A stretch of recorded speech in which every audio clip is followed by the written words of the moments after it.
इस वक्त की बहुत बड़ी खबर आ रही है देश की राजधानी दिल्ली से। जी हां, जो दिल्ली का आबकारी नीति मामला है, या यूं कहें शराब नीति जो घोटाला है, उसको लेकर के बड़ी गिरफ्तारी गुरुवार देर रात को यहां पर की गई है। जी हां, ईडी यानी कि इन्फोर्समेंट डायरेक्टोरेट या फिर कहा जाए प्रवर्तन निदेशालय की तरफ से बिजनेसमैन दिनेश अरोड़ा को यहां पर गिरफ्तार किया गया है। आपको बता दें, ये वही दिनेश अरोड़ा है जिनके लिए कहा जा रहा है कि दिल्ली के पूर्व उप मुख्यमंत्री और आम आदमी पार्टी के वरिष्ठ नेता मनीष सिसोदिया के बेहद करीबी हैं दिनेश अरोड़ा। अब इस मामले में देर रात को ईडी ने जो है उनको गिरफ्तार कर लिया। और आपको बता दें, इसी शराब नीति मामले में पिछले साल central bureau of investigation CBI की तरफ से दिनेश अरोड़ा को इसी शराब नीति मामले में गवाह के रूप में जो है यहाँ पर पेश किया गया था। गवाह जो है मुख्य कहा जाए एक रूप से तो मुख्य गवाह जो है वो यहाँ पर बनाया गया था। अब अगर बात की जाए यहाँ पर दिनेश अरोड़ा की, तो यहाँ पर जो अपडेट यहाँ दिल्ली से सामने आ रहे हैं, इसमें दरअसल बात की जाए तो ईडी और सीबीआई दोनों इस केस की जांच कर रही हैं। सीबीआई ने जहां गवाह बनाया, तो वहीं ईडी ने गिरफ्तार कर लिया यहाँ पर इस मामले में, क्योंकि मनी लॉन्ड्रिंग, जी हां, यहाँ पर मनी लॉन्ड्रिंग का मामला जो है वो सामने आ रहा है। मनी लॉन्ड्रिंग का ट्रेल जो है वो यहाँ पर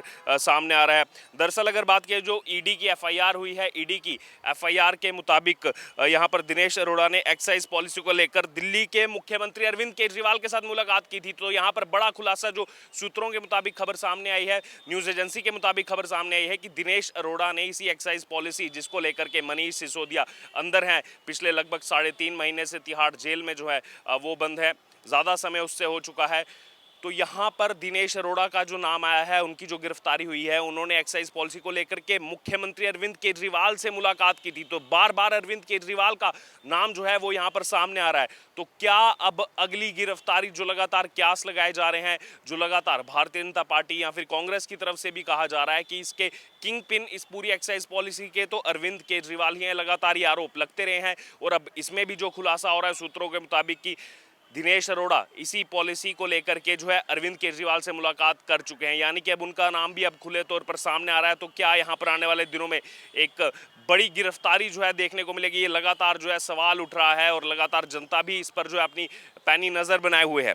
इसी बीच अगर बात की जाए विजय नायर, आम आदमी पार्टी के वो नेता जिनका बार बार हर जगह इस शराब घोटाले में नाम सामने आ रहा है, आम आदमी पार्टी के नेता हैं, और यही कहा जा रहा है कि दिनेश अरोड़ा ने विजय नायर के साथ मिलकर के जो है यहाँ पर काम किया है इस एक्साइज पॉलिसी को लेकर के। और विजय नायर की बात की है तो उनको इन्फोर्समेंट डायरेक्टोरेट की तरफ से पहले ही जो है इस मामले में गिरफ्तार किया जा चुका है। उनकी भी मुख्य भूमिका है विजय नायर की, वो भी इसमें मुख्य आरोपी के रूप में ही जो है अभी तक इस पूरे केस में उनको देखा जा रहा है। वहीं अगर बात की जाए, वो इस समय न्यायिक हिरासत में यानी कि जुडिशियल कस्टडी में है विजय नायर। और अगर बात की जाए तो ये जो दिनेश अरोड़ा है, ये दिल्ली के एक बड़े कारोबारी हैं, और रेस्टोरेंट इंडस्ट्रीज़ की अगर बात की जाए, रेस्टोरेंट इंडस्ट्रीज़ में एक बड़ा नाम है दिनेश अरोड़ा का। और ईडी ने जो आरोप लगाया है कि दिनेश ने मनीष सिसोदिया को 2 करोड़ 20 लाख रुपए की घूस पहुंचाई थी, ये ईडी की तरफ से जो कहा जा रहा है।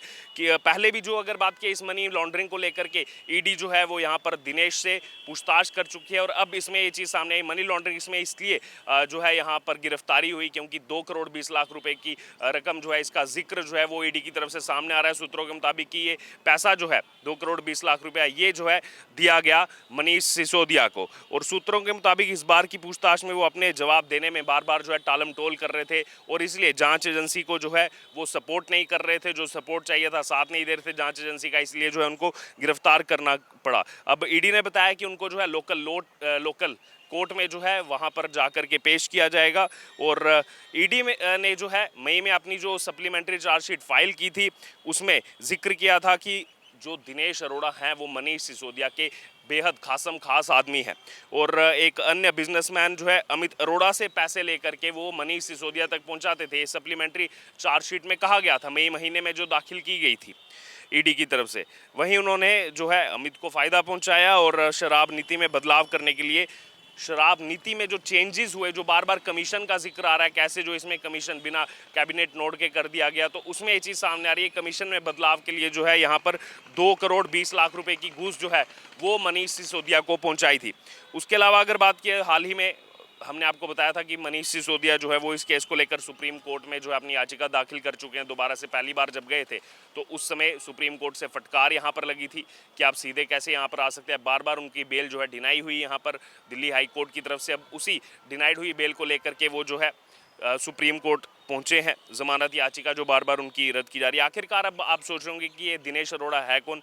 सीबीआई के मुताबिक बात की है तो दिनेश अरोड़ा दिल्ली के एक बड़े कारोबारी हैं और 2009 से दिल्ली के कारोबार में एक बड़ा उनका रुतबा है और 2009 से ही जो है इस इंडस्ट्री से जुड़े हुए हैं। अगर बात की जाए तो 2009 में उन्होंने अपना पहला दिल्ली के हौज खास इलाके में जो है अपना कैफ़े जो है वो खोला था और दिनेश की प्रोफाइल के मुताबिक वो इस समय चीका दिल्ली अनप्लग कोर्टयार्ड और लारोका एरो सिटी के मैनेजिंग डायरेक्टर हैं और इनके अलावा वह राधा इंडस्ट्रीज़ के director, national restaurant association of India के कमेटी मेंबर। जुलाई 2018 में उन्होंने Eastman colour restaurant private limited company भी शुरू की थी। तो आप समझ सकते हैं कि एक कितना बड़ा नाम जो है इस इंडस्ट्री से जुड़ा हुआ है और इनकी गिरफ्तारी यहाँ पर करना ईडी की तरफ से और इसमें मनी लॉन्ड्रिंग का केस सामने आना, यानी कि धीरे धीरे जैसे परतें खुलती जा रही हैं और इसमें जो पहले भी कहा जा रहा था कि दिल्ली के मुख्यमंत्री अरविंद केजरीवाल का नाम सीधे तौर पर जुड़ सकता है, अब इसमें भी वही कहीं ना कहीं जिक्र जो है वो सामने आया है। अब अगर इस शराब नीति घोटाले की बात की जाए, सिसोदिया पर जो है टेंडर फीस माफ़ करने का जो शुरू से आरोप लग रहा था कि दिल्ली में पुरानी नीति के तहत L1 और L10 लाइसेंस जो है वो रिटेल वेंडर को दिए जाते थे। इसमें L1 दुकानें जो है डीडीए के approved market, local shopping centre, convenient shopping centre, district centre और कम्युनिटी सेंटर में चला करती थी और दिल्ली में 17 नवंबर 2021 को शराब के लिए नई आबकारी नीति लागू होने तक 849 शराब की दुकानें थी। इनमें से करीब 60% दुकानें सरकारी और 40% ही दुकानें जो है वो निजी थी। लेकिन दिल्ली की केजरीवाल सरकार ने 17 नवंबर को नई शराब नीति को मंजूरी दे दी और इसके तहत दिल्ली में शराब की सभी सरकारी दुकानों को बंद कर दिया। नई नीति को लागू करने के लिए दिल्ली को 32 जोन में बांटा गया और कोरोना महामारी के नाम पर 144 करोड़ 36 लाख रुपए की टेंडर फीस जो है वो माफ़ की गई। किसकी तरफ से? सिसोदिया की तरफ से। उस समय सिसोदिया ने उपराज्यपाल को की मंजूरी के बिना इस शराब नीति में बदलाव कर दिया था। तो यही सब जो है चीज़ें इस शराब नीति जो है घोटाला है इसमें है कि कैसे उनको माफ़ किया गया, क्या पहले से उनसे कुछ बातचीत चल रही थी, बिना उपराज्यपाल के अप्रूवल के कैसे जो है यहाँ पर इतनी मोटी रकम को माफ़ कर दिया गया और इससे जो है शराब ठेकेदारों को फ़ायदा पहुंचाया गया। रिपोर्ट में यही आरोप लगाया कि मिले कमीशन का आम आदमी पार्टी ने जो है अलग अलग विधानसभा चुनाव में इस्तेमाल किया है। बहरहाल यहाँ पर अगर इस बात की जाए तो शराब नीति का जो घोटाला है इसमें जैसे जैसे चीज़ें खुल करके सामने आ रही है, अलग अलग लोगों का नाम इसमें खुल करके सामने आ रहा है और इसमें एक अहम बिंदु देखने वाला ये है कि लगातार केंद्र सरकार को प्राइवेटाइजेशन के नाम पर कोसने वाली आम आदमी पार्टी सरकार, अरविंद केजरीवाल से लेकर के संजय सिंह, चाहे बाकी विपक्षी नेता हों, लगातार प्राइवेटाइजेशन पर जो है केंद्र सरकार को कोसने का काम करते रहे, अलग अलग जो है प्रोजेक्ट्स को लेकर के कि कैसे जो है प्राइवेटाइजेशन की जा रही है। लेकिन इसी शराब नीति घोटाले में क्या किया दिल्ली की आम आदमी पार्टी सरकार ने? जो यहाँ पर 60% सरकारी दुकानें थी भी वो बिल्कुल ख़त्म कर दी, बिल्कुल बंद कर दी इस नई शराब नीति में और 100% प्राइवेटाइजेशन कर दिया। हालांकि उसके बाद जब मनीष सिसोदिया के खिलाफ जांच शुरू हुई तो इस शराब नीति को वापस लेना पड़ा। इसको लेकर भी आम आदमी पार्टी नेताओं में बहुत असमंजस की स्थिति बनी रही।